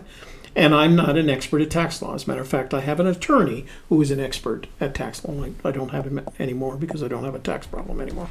But I'm going to strongly suggest, regardless of what you think you see in the poem regarding this matter, if you put your hands on that treasure, the first person you should contact is a tax attorney before you do anything else. Go to a tax attorney, tell him, explain to him what happened, show him the poem, show him the book, tell him the story, and then ask him what to do. Because if you want to keep that treasure and have the least amount of problems associated with keeping that treasure, pay the taxes. And according to Sassy, you want to find one that specializes in prize winners. Right. Here's what Joel says. I still have a fever, and my doctor prescribed more cowbell. Guess what? I got a fever. And the only prescription is more cowbell. Yeah, you were asking for the cowbell. Thank you, Kevin. I will forgive you for that was sooner or Joel. later. No, I mean, For Kevin how big gave you the the cowbell is? Yeah. Okay. We like 'em big in my house. This is voicemail. Let's see what we got here. John Bobbitt wants to know, if I get the treasure chest, what do you suggest the first thing I do after announcing it? Well, what Toby said. No, the first thing you should do before announcing it, is contacting a tax attorney. I didn't hook up the phone. Joel Lewicki's requesting the rooster video because he says, just in case they haven't been played yet, I know exactly where the chest is, and I'm going to go get it, regardless of safety concerns. Okay, here it goes. You're not in getting the rooster video. You may get the safety squirrel.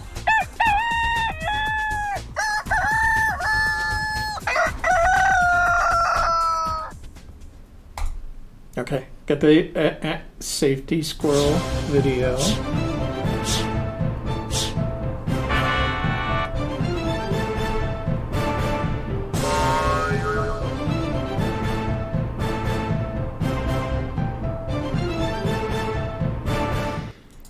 Tony Russi wants to know, would you put the chest in a safe at home or a safe deposit box in a bank? Safe deposit box in a bank. After I inventoried it, I would inventory it, photograph everything, and then I would put it in a safe deposit box in a bank until all the issues about where I want to go with it from. I think that's the 30-day thing that Fenn used to advise. Don't do anything for 30 days. So put it aside. Safest place to put it is going to be in a safe deposit box in a bank. Joel loves that squirrel so much. Is that what he said? Safety squirrel. Okay, so here we got a voicemail. The G-Man from Indiana. Just following up my call earlier this evening. I thought it might be beneficial for you folks to see how you're seen out here. I think if you guys would reduce the adolescent cheering and demeaning comments from the cool kids, since none of them have the treasure, how can they have any creds, street creds, for how to do it? And probably you should have screened George after the first call. I hope I might be of some help. I appreciate your show and what you're doing. Thank you. Let's see, Jamie. Thank you, Jamie, for that call. We appreciate it. We take all commentary and we incorporate it into our thinking and our planning, and we'll certainly do that with your call. Don't want you to think we're going to ignore you. What? Oh, so this is the voicemail message from George, but he specifically says, I have a question for Sassy. So I will play that on... Marty Bird wants to know, who are the cool kids? Joel You Lewicki guys. says, if you have to ask, you weren't one. Yeah, exactly. Just like high school. If you had to ask who the cool kids were, you're probably not one. I wasn't I went to an all-boys Catholic boarding school, so there were no cool kids. Let's see. So this is a message. It says, Toby and Shelley, I ran across this article about the Fenn treasure. It's from 2017. I'm particularly interested in the first paragraph where the author states that Fenn would reclaim the treasure once the value reaches 10 million. I have never heard of this. Have you? I have, and he cited the article Out There, Colorado. The problem is I can't get it from my phone to, I have to figure out, well, I don't have to figure out, I just didn't get a chance to get it from the text message. It's an article that was written on the Fenn treasure, and within the first paragraph, he makes the author makes a comment about, the treasure's out there, but you better get it before it reaches a value of $10 million because the person that hid it has claimed he's going to go retrieve it. Fenn did say that, and he said it in jest when asked about the value of the treasure. He gave an estimate, and then he followed up with, and said it literally in a sarcastic Very way. He similar. said, and if it ever gets to $10 million, I'm going to go back there and retrieve it. So Fenn did say that, but he didn't say it in a way that would imply that he meant it. I'd be surprised if that, and there has to be a lot of big belief that the estimate has to. I will figure out how to get that link, and I'll put it in the description box below. Okay. Dark Site. Yeah. If you're interested in getting a song, what you should do is go to karaokeversion.com, find the song that you are interested in, get the link to that song, send the link to us at a gypsy's kiss at gmail.com to our email. Let us know that's the song that you want, and we will work on fitting you in. If other people drop out, people who don't show up, or we get an empty slot, we'll stick it in there. Yeah, that's kind of what is happening. We've got all our slots are filled, and we're at the stage where we've got probably 2 or 3 people in line ahead of you. But I'm seriously considering getting rid of some of our sound effects. Yeah, we don't use them. Yeah, so we don't use the sound effects. We forget about them. The only one we use pretty regular. We use housekeeping, ka-ching, Ka-ching. and then our intro song. So I can probably get rid of some of these sound effects and then give them to so folks. just who've send asked. us an email Yeah. with the song that you want. Karaoke-version.com. Just Yeah. tell us where it is there, because we can use that music without YouTube beating up on us. John Ito says, Forrest has said, quote, Sage says, don't take it home in one trip, unquote. What's your thoughts on that comment? Jenny Kyle's weekly words. Ugh. I haven't seen the comment, but so 2 things. Number 1, I wouldn't take it home.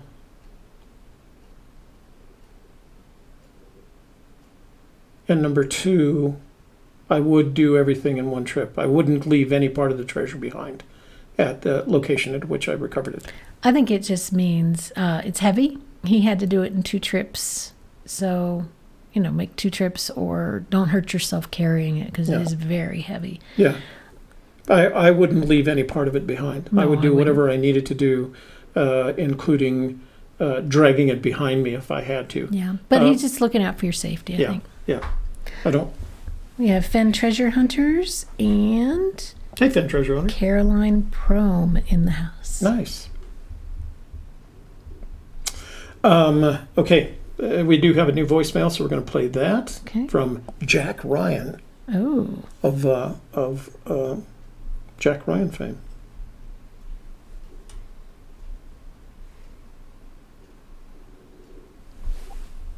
Hey, Toby, it's Jack Ryan again. I would appreciate a call back. I got every single clue figured out on that. You have to hide the heavy loads as soon as you cross County Road 155 with the high voltage power lines. You go up the water canal from the Chama River through the grassy fields there, past the old, I believe it was the Gonzalez house, the one that land up in the White Place was granted to by the King of Spain. It's all there. I'm sure this is the right spot. Give me a call back. So, actually, I played an email. So, Jack, we don't call back. If you know where the treasure is, go get it. That's all we have to do. I played the second call before the first, so let me play the first call so there's some context. Do you have something you want to say? Czar 334 wants to call in. He says, "Get a move on. I'm on vacation here. I'm wasting my time. Okay. I got stories to tell." Oh, that's not. I just got a personal call. Just hung up on them. Okay, hang on. Everybody wants to hear your call from the VA. Yeah. Don't forget, you have an appointment. Okay, so let's play this first one from Jack Ryan.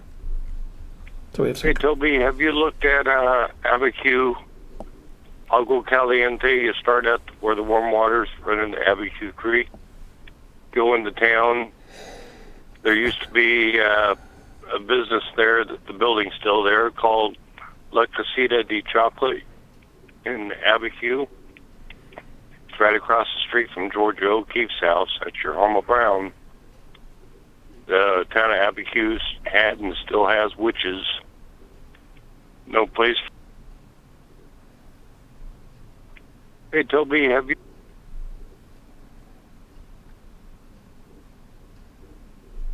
It stopped and... The town of Abiquiu had and still has witches. Witches? No place for the meat. Cross the river, go up into the White Place. Go through the White Place, there's a waterfall. Up on the hill to the left is a fire pit. It's in the shape of a U.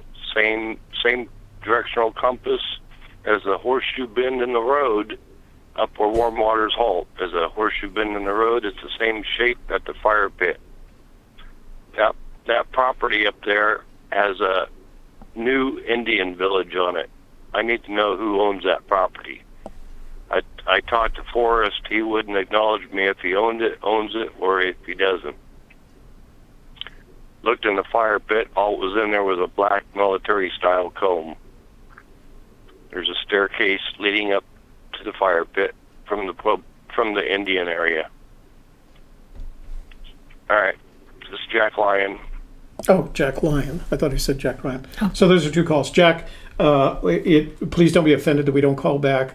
We don't call back because we have nothing to add. If you know where the treasure is, we strongly recommend you go recover it. We are not looking for the treasure, nor are we interested in any partnership that is looking for the treasure. So I hope you won't take offense at that, but that's kind of our stance on the matter. Blah, blah, blah says, hello, all. Really cool to see that AGK went to Lander to look for the chest. Yeah, we did. Went to Sinks Canyon. It was a beautiful trip. Didn't find anything. There's actually a bunch of photographs on our website, gypsieskiss.com. And if you click on the photo button and scroll down, you'll see all the photo albums that we've created. And I think there are 4 or 5 days worth of photos from our trip to the Lander areas. A lot of fun. Okay. And Heather Dawn, stay positive. Focus on the things that you are grateful for in your life and try to let go of the other things. Are you giving some softer side advice? I had to. Toby, Shelley, this is just a concerned caller.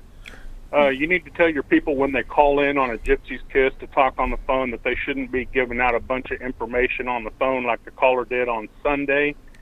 Because what's going to happen is they're going to run their mouth on the radio, and then somebody who has never put an ounce of effort into finding this treasure is going to go right there 5 minutes after they blab their mouth on how they found it and everything, and it's going to be ruined for everybody. I don't really appreciate that. I've told many people many times that I know where it's at, but I've never given out any information. Okay? Just humble me on this, please. Thank you. Bye-bye. So, I think you meant humor him. So the gentleman didn't mention his name, but it's good advice. If you don't want people to know where you're looking for the treasure, don't put it on our program. We're not quite the radio. But it is a popular show and people will hear it. The question I have is, considering how much all of this has been discussed in the past 9 years in the various forums and things like that, I think compared to what, Dale's forum, where most of the people post their solutions, we're small potatoes in comparison. So I don't think I'd worry about it, sir. I don't think that anything. We have Illinois Ghost to the room. What? Illinois Ghost? Illinois Ghost doesn't have a song. Then we go, ooh. Oh. How about that? Okay. Hey, Rick, how are you doing? So, Rick, tell us when Gigi's here too. Gigi? Remember Gigi? We haven't seen her in a while. No, I don't remember her. That's how long it's been. Because you'd always say, "Oh, I always think of my ex-wife when I see Gigi." Oh, I did say that. She's called Gigi So, by her yeah, grandkids. the grandkids call her Gigi. Okay, new voicemail. Let's see what we got here. Did you like that impression of you? Ooh, Yeah. la, la, la, la. Is my voice that high? No. I'm going to start talking like that. Come on, phone, cooperate. Yeah, hey, Toby, Josh Fisher again. I guess I didn't realize that this message was going to be on the show. I thought I was just leaving you a message.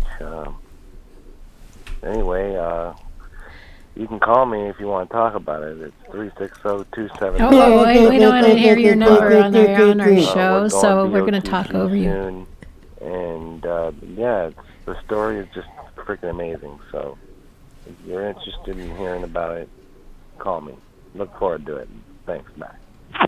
Yeah, so, again, not to be offensive, the only story we're interested in hearing about, as everybody else in this room is interested in hearing about, is the story of the found treasure.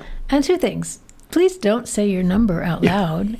And number two, we see your number unless you've blocked it, so you don't have to say your number. Yeah. We have it. Yeah, So don't say your number on the phone anymore. Right. Okay. And if you have blocked it, honestly, we don't answer the phone. Well, you can leave a message. Yeah. Yeah.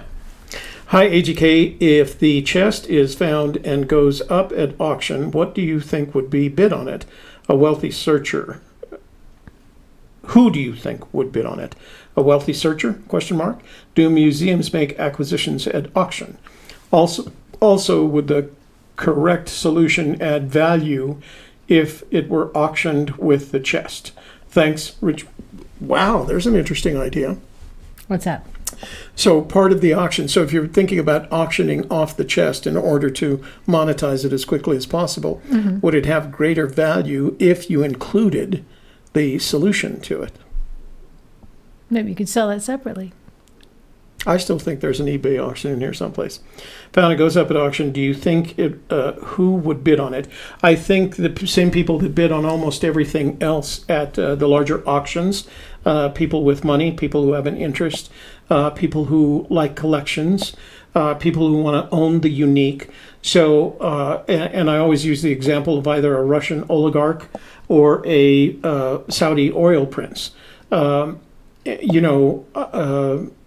Someone who's interested in the treasure. Museums do bid on items at auction.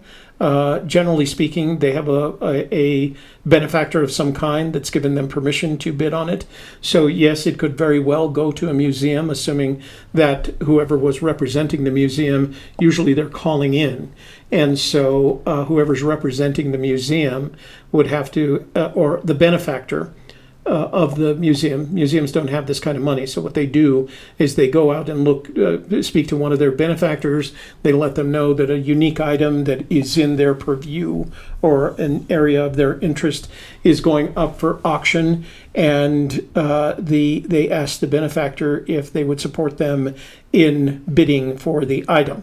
But again, they're dealing with one or more benefactors in order to provide them the money. And again, it depends on how much they've acquired, how much their benefactors have committed to, and whether or not that's high enough to buy the treasure. So my guess is you're going to have a benefactor total of around 10 million to ensure you get that treasure. That does not mean I think it will go that high, but I think it's possible that it will get up above the 2 million, which is the intrinsic value, according to Fenn, of the treasure.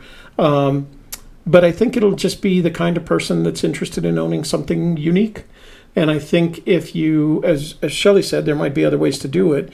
But if I wanted to own the treasure, I would want to own the solution to the poem with it. And I think if you included that in the original auction, you'd make a bunch of money. Because I don't think auctioning the solution to the poem other than with the treasure makes it much more interesting. What do you think? I think separately, because you have the people who are interested in what's in the box because of its value, its antiquity value. Mhm. And then you have the people in the search who are interested in just tell me where the thing was. That's a different group of people. Well, but you have the same problem. Let's say you auctioned it separately. Mm. Let's say someone else bid on that auction and won. What's to prevent them from not making it public? Nothing. It's they bought it. Yeah. It's their solution now. Yeah. So we have Zoe the cat in the room that says, in a few weeks, TTOTC will be over. So apparently she's finishing up the book. Oh, great. Tom K says, you guys going to do more of your own hidden treasures with the secret encryption method again? I might be able to put something together and hide this summer if you can create encryption clue.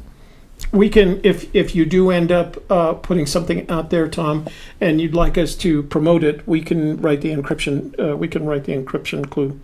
Or you can work with KPro, either one.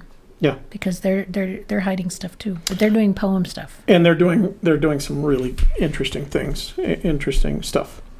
Okay, so this one is from area code 651. Try to give us your name and your location when you call. Not your full name, just your first name and the state in which you reside.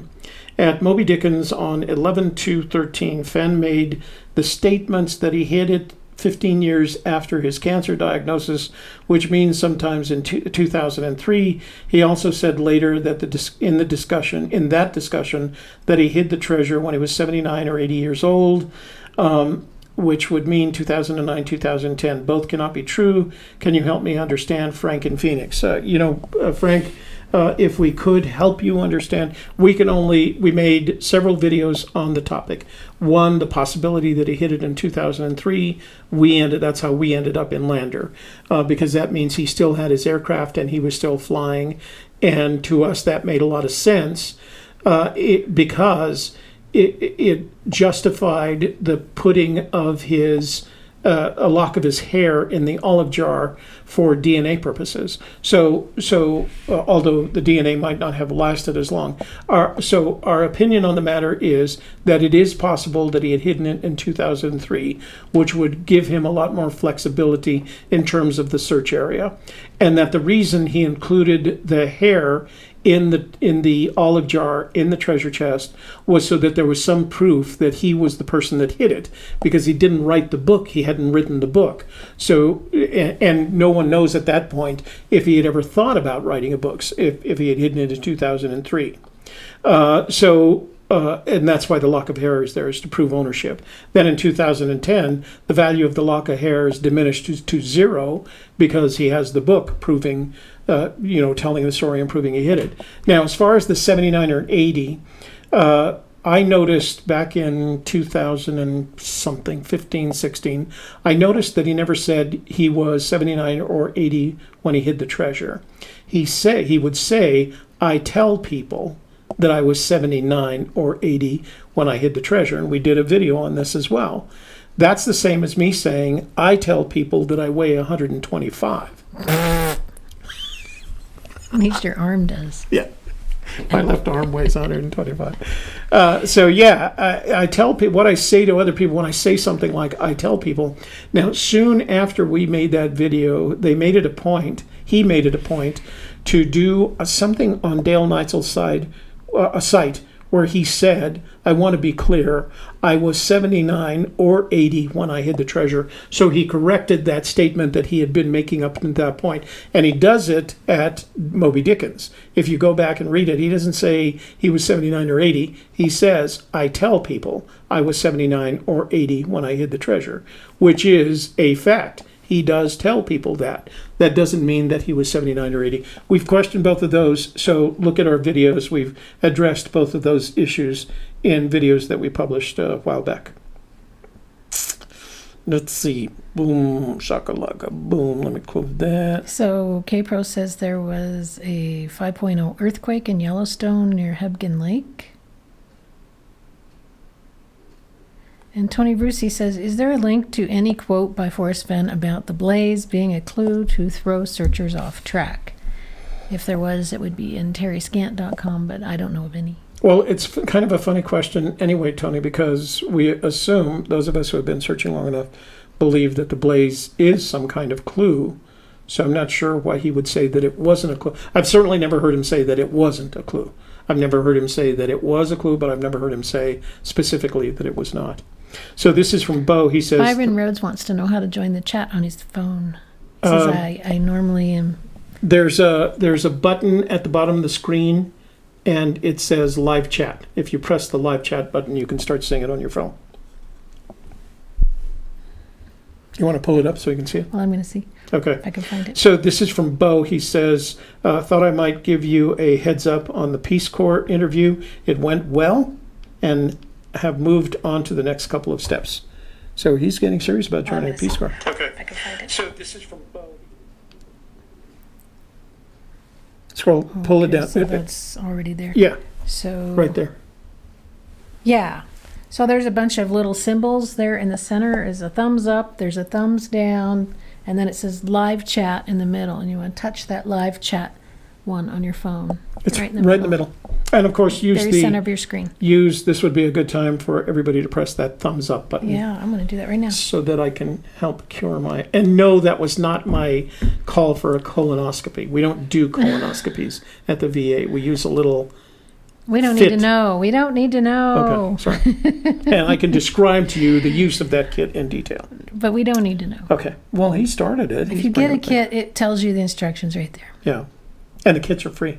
Order one. So Bo says the boss just walked in. So he has to go. Oh. Apparently he's doing this at work. Oopsie. So from Man in the Park, he says, is it possible that Forrest has already paid for the taxes on the prize? The question is, he would have to leave some sort of trust fund with an attorney. That's more than one person that knows the secret. So no, I don't think that is the case. Okay. Whoa.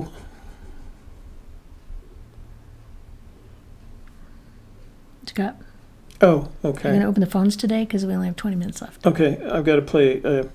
Hi, Toby. This is Joe Treasure Hunter. That's what I go by. Joe Treasure? My question is, the symbol that you have there for your website, it's got a striking logo resemblance to the very symbol that is in the landscaping where that treasure chest is. I was just wondering who came up with it and where you got it from. Thanks. I actually got that from Forrest. He designed. No, I'm just.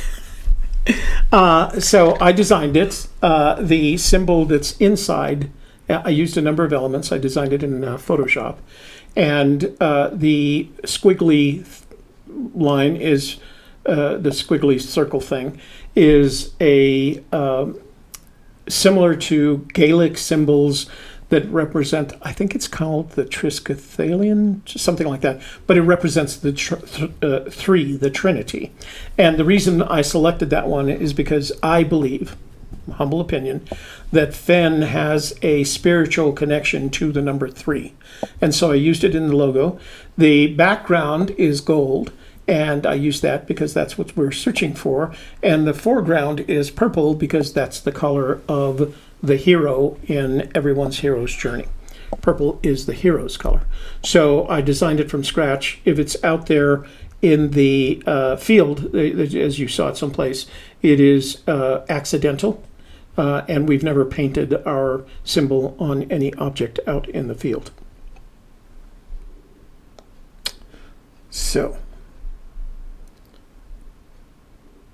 Oh, voicemail from Paul Ammons. Let's see. Let's see what he's got to say. Hey, Toby, this is Paul Ammons. Yeah, I was just going to call in and say I had a funny story about some boots that I bought. That's all. It's just some of the things that happen. You said last show that you wanted to hear some of the things that go on. Of course, I'm not going to ever tell anyone where I'm looking for whatever. But, yeah, I've got some funny stories. I thought it'd entertain the show a little bit today, but if not, I'll catch up with y'all later. There's definitely a book in this or something. Can't make it up. Talk to you later. Bye. So that's Paul Ammons. He actually called us on Sunday night, right? And at the time, he was in Wyoming, or was it Friday night? Well, no, we didn't do Friday night. He called us Sunday night. And Paul is a searcher, longtime searcher. He's helped several times with the different donations that go into the search into the search community. So he's a good guy. We're getting Korean. Can we translate that? I don't to know. JK. JKL. Could you translate your comments for us so we know what they are? We don't, because it's not translating it for us. So I hope they're clean. It looks like Korean to me. Somebody said Aramaic, but I don't know if they know either. No, that is Korean. Oh, okay. Okay. Hey, Craig Carter's here.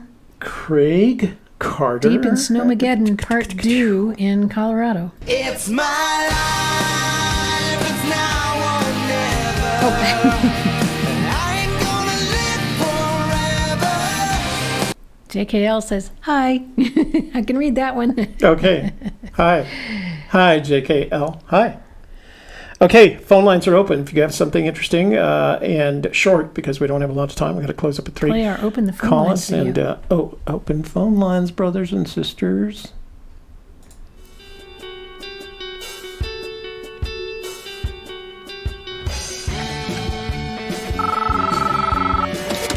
Hello. Hello. Who's there? I'm talking. Hello. Hello. Who is this? Hey, you've reached Toby and Shelley. Who are you and where are you calling from? And what's your question if you have one? Oh, hold on. I need to send you over there. Okay. Again, let's do that again. It's Toby and Shelley. Oh, there it is. There we go. Yeah. So who is this and where are you calling from? Hi, this is Nomad Spack. I'm calling from Wyoming. Well, welcome to the show, Nomad. Oh, well, thank you. You're welcome. I would like to share with the search community my theory about the word that is key. Okay, please go ahead. Okay. The word that is key is happiness, and as in we're all searching for the key to happiness. And if you look at the picture, the photograph of the Forrest Fenn bronze of himself, it's the one where he's in his fighter pilot gear. If you tight focus on the head, there's a yellow dot. A dot like, the little girl from India or the bullet hole in a hat. And you'll see what I'm talking about. So relate, you just said the key word is happiness, and the implication is that in the bronze of Fenn in his aviator's flight equipment, there's something, did you say on his face or his head? His head, the forehead. Okay, so two questions. I think it shows us. It shows us what the blaze is. Oh, so the relationship is between the indicator on the bronze, this unique element on the bronze, plus a relationship to the blaze, and how does that tie back to the key word of happiness? It's a smiley face. Oh. You have to really zoom in on it. Oh, okay. Well, that's danged interesting. Well, we're going to have to zoom in on that to find out what it's got there. So is it part of the bronze, or does it look like it was something that was photoshopped onto the bronze? I think he added it. It looks like yellow. Yeah. I think it's probably on the bronze itself. Okay, well, now that everybody knows, we can all go look and see if there's anything there and come to our own conclusions. Thank you for calling in. All righty. You have a good day. You're welcome. Bye now. You too. Bye.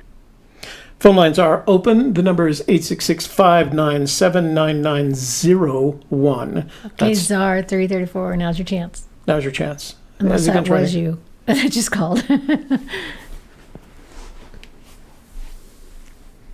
Zoe the Cat's about to give us the many words that are key. Here's a small list. Well, wait a minute. There can only be one key word. Wise peace. Yeah. Tony Driver saw another smiley face today. Well, yeah, we've been seeing them on. Oh, poor Heather Dawn. Hey, what's going? Greg Keller. What's These going on with pretzels Heather are Dawn? making me thirsty. Oh, She's yeah. being sad. Oh, that's too bad. Yeah. That's too bad. But she hung out with us for a while. Okay, so while we've got a little space here before we get interrupted with another call, what's the rest of the week look like for us? Rest of the week, well, tonight at 7 p.m., we have a brand spanking new show. Be there. By the way, that's my new ringer. I like it. Everybody was complaining about... I like it. Wind chimes. Yeah. Everybody was complaining about how loud the ring was. And Yeah. Like they were turning it off because of the ring. Hey, you've reached Toby and Shelley. Now they're turning it off because of the Who are you? cowbell. Where are you calling from? And what's your question? Joe Treasure Hunter. Oh. Calling from Albuquerque, New Mexico. Hey, Joe Treasure Oh, Hunter. How are you Albuquerque. doing? Yeah, from Albuquerque. You're in our territory. Windy day. Yeah, pretty close. Yeah. So what you got for us? What I got is some answers. Ooh. Well, That's a tell us change. what the answers. So if you're going to give us answers, give us the question. Give us the question first, and then give us the answer. Well, basically, that chest is it's in Butte, Montana. It's in Berkeley Pit. Butte, Montana. Warm Waters Halt is on the Canadian side of the border. Okay. What's his name? Sitting Bull went up there to pray to the gods. He left his pipe, which Forrest has now. But if you take it down and you take the canyon down, not too far, but too far to walk, you're going to wind up in Walkerville. Now, put in below the home around, all that stuff. It's a reference to what was put in. What was put in below the home around was the statue of Our Lady of the Rockies that was put in 1995. Now, 100 years prior to that was the Blaze. The Blaze was an event, okay? A blaze takes two elements, fire and bombing. So it's a fire bombing. And in 1895, that's exactly what happened. They blew the hell out of Butte, which is just a little ways away from Berkeley Pit. And that's where it's at. In Berkeley Pit. Yes, it's in Berkeley Pit. See, you gotta think about how this whole thing started. Forrest Fenn said that he would take it with him, right? Mm-hmm. Now, how would he be able to do that? The toxicity of that water in Berkeley Pit will break down that gold and it'll go back down to earth. What is it about Berkeley Pit? I don't know the answer to the question. That's why I'm asking. What is it about Berkeley Pit that makes it toxic enough to break down gold? Well, I just don't know. And I'm asking. It's the toxicity. It's hot water. Okay, it's hot water because it's toxic water. Where does it come from? 3,000 snow geese. 3,000 snow geese accidentally landed in Berkeley Pit. Okay, and it killed them all. Look it up. I will. I'm going to right after the show.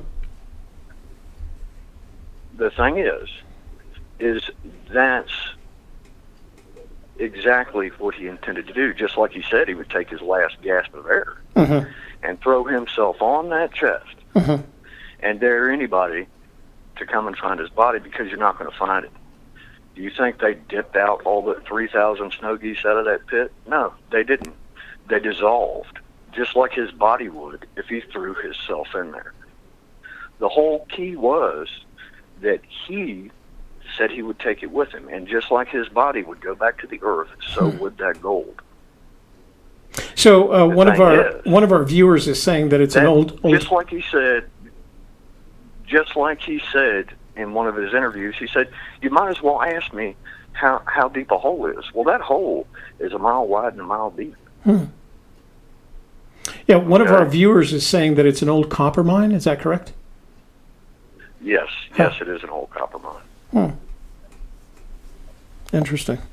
But see, I know Forrest made the mistake with the poem. I've solved that poem. It's not really that hard to solve. But he messed up. That's why his slip of the tongue allowed me to locate it. Okay. Now, you know how he says 500 feet all the time. Somebody's been within 500 feet or 200, 250 feet. Now, years ago, it would be possible to get within 250 feet of it, but because of the security there now, you can't. You can pay $2 and you can go out to the viewing platform and you can look over into Berkeley Pit. But see, that is the very spot you look down from. That's the old mine entrance, okay? Now, 500 feet from there is where that chest is. And back in 2010, when he placed it there, the water wasn't as high. Now, he's protected that chest because Terry Scant, okay? Terry is tar or like tar substance is what that means. Scant is lack of. So tar or tar-like substance is not sufficient enough to go into that water, okay? And at the end of that poem, he says, just take the chest and go in peace. Now, you don't have to be too bright to understand that that's a warning. If you just go into that water, you're going to go in peace. It'll kill you. That's a warning. If anybody's ever told you to go in peace, how did you take it? It's a warning. All right, sir. Well, that's a new and intriguing take on the chase. I had never heard that one before, but I'm glad you shared it with us. And I can only suggest that you go in peace, be safe if you're going to be looking for the treasure in that location. And thanks I know where it is, but you can't get to it. Yeah. You can get in 500 feet. That's it. All right, sir. Well, thank you for calling in. Thank you. You have a good day.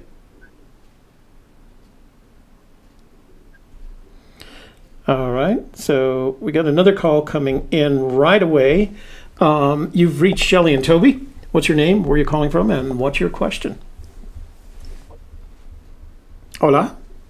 Hola? Let's see. Have I got you in the right place? Yeah, I got you in the right place. Can you hear me? Nod your head if you can hear me. Oops. Hang up. Okay. Okay. This is from 651. I don't know who that is. Thank you, Toby and Shelley, for answering my email and text today. You guys are the greatest. High five. High five. We are the greatest. Okay, 989 is calling back. Let me take this call. And I think this will be the last one for the day. Hey, 989, you've reached Toby and Shelley. Who are you? Where are you calling from? And what's your question? Hey, this is Jeremy from Michigan. Hey, And Jeremy. I just had a question about how you doing? Good, and you? Good. Just got out of work. Nice. My question is about the drawings in the book and who did them. For the most part, it was an artist hired by Fenn. There is one that he had done by there's one. It has the initials JP, if I remember correctly, down in the corner. But he's mentioned that in a couple of his interviews. I don't have it close at hand, but I'm sure people in the room can tell us exactly who it was that drew the graphics in the book, and it was a contracted artist. It was a friend of Forrest's that did that, and he gave them the freedom to interpret everything that Fenn had written. So W says let's see. Doty. Doty, Doty. Yeah.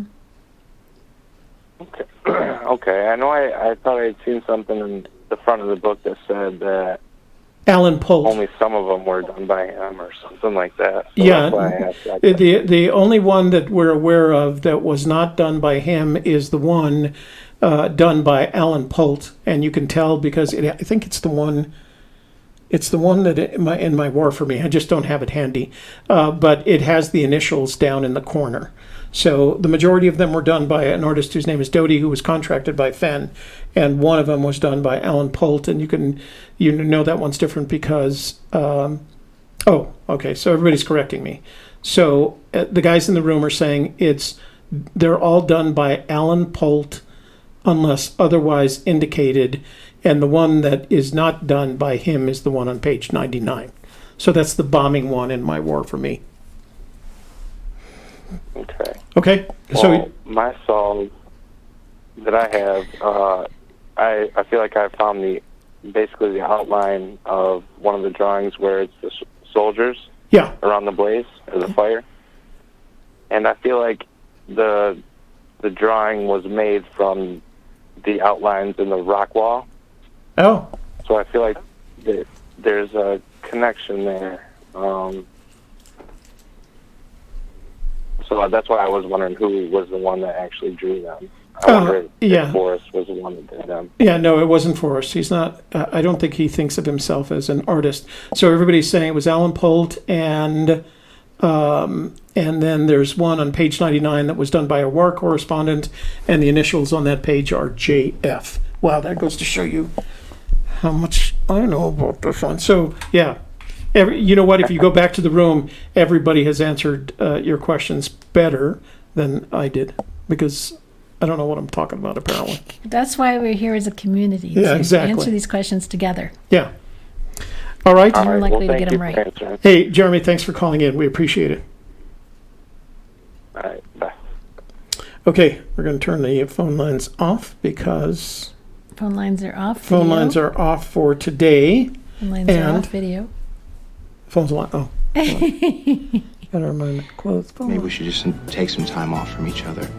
It's not you, it's me. It's what I'm going through. Now wait a minute, just hold on. Bye-bye.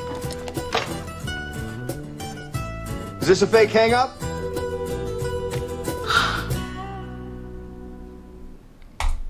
That was a really cute video. Did a good job on that one. Oh, thanks. It was fun. Yeah, I'll bet. Somebody, Okay. Dev JB wants you to read stanza 4 like a snake. Maybe we can save that for Friday night. Wait. Hi, Shelley. Can you tell Toby to read stanza 4 and tell him to say it like a snake might try to say it? Like a snake. As opposed to, a snake wouldn't have a lisp. I don't know why I think a snake would have a lisp.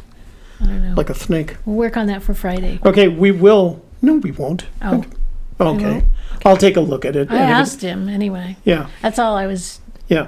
supposed to do, was just ask. Yeah, I'm going to be wearing my pirate hat and my... No, I'm not. I'm not reading any more poetry with a pirate accent. This week. Okay. So the rest of the week, what's it like? Why am I peeking? I'm not that loud, am I? Maybe it was me. I was laughing. Oh, okay. Anyway, so like I was saying, tonight, 7 p.m., we are going to be right back here with a brand new show called What You Need to Know. And we're going to talk probably about 3 different news stories. Some are light and fun and will provoke a lot of fun conversation. Some are a little bit deeper and thoughtier. What do you go to? Weightier? Thoughtier? Thoughtier. Thoughtier, I made up a word. Brainier, whatever. Producing a lot of great chat in the room, I'm sure. And then we'll end with something fun and light as well. Then on Friday, we will have the softer side at 1 p.m. And we're going to be talking about what is a life coach? What does a life coach do? How does a life coach differ from a best friend or a therapist? It's somewhere in the middle, isn't it? So exactly what do they do? What can they do? If you're looking to know more about what a life coach does, it's a great opportunity to do that. Then, and Friday evening, 7 p.m., we'll be back with our usual Friday Fandango, and we're going to be featuring the Sassy, also known as Sherry, the finder of the David Blaine Golden Orb treasure, and she's going to discuss some of the things that she's discovered about Fenn's poem that she's learned from finding the David Blaine treasure, and how that might spark some great new insights for all of us. So I hadn't thought about it, but I don't know what that Zoom thing is going to have on our background. I don't know if Yeah, you we can may both... not have the background, but that's okay. Yeah, we figure may it not out. have a background. We will figure it out. Or if we have a background, it'll be a chroma key green background. So we haven't tested that yet. We're going to actually test it this afternoon with her, so we'll see on Friday night and do the best we can to make it look good. Okay, and don't forget, if you have questions for us, you are welcome to send a text message to our phone number, 866, toll-free number, 866-597-9901. You can also leave a voicemail there, and the voicemail can be up to 2 minutes, or you can send an email to our email address, gypsieskiss@gmail.com. If you send it to us, I will play it, read it, I will either play it or read it. And then, of course, on Friday night, we'll open up the phone lines. I did get a question. I'm sorry Our I didn't shows read at it. night are always at 7 p.m., 7 p.m. Mountain Daylight Time. So that's, of course, 9 o'clock Eastern and 6 o'clock Pacific. What? Could you? I had another email that I didn't read that was important. Wait, I read all those. Important about what? About... Did you print it out? All right, so I had an email, and I don't know why I didn't read it. I don't know why I didn't print it. But the gentleman asked about our What You Should Know program on Wednesdays. The format is going to be the same. We don't have text messages or emails to read on this first show, but you will be able to text messages. You will be able to email us. Email, and we will have the phone lines on for most of the show because we want to make this a conversation about the things that we have to say. So yeah, it's going to be very similar in format in terms of interaction with our audience. We think we like interaction. It's challenging, to say the least. Cheers.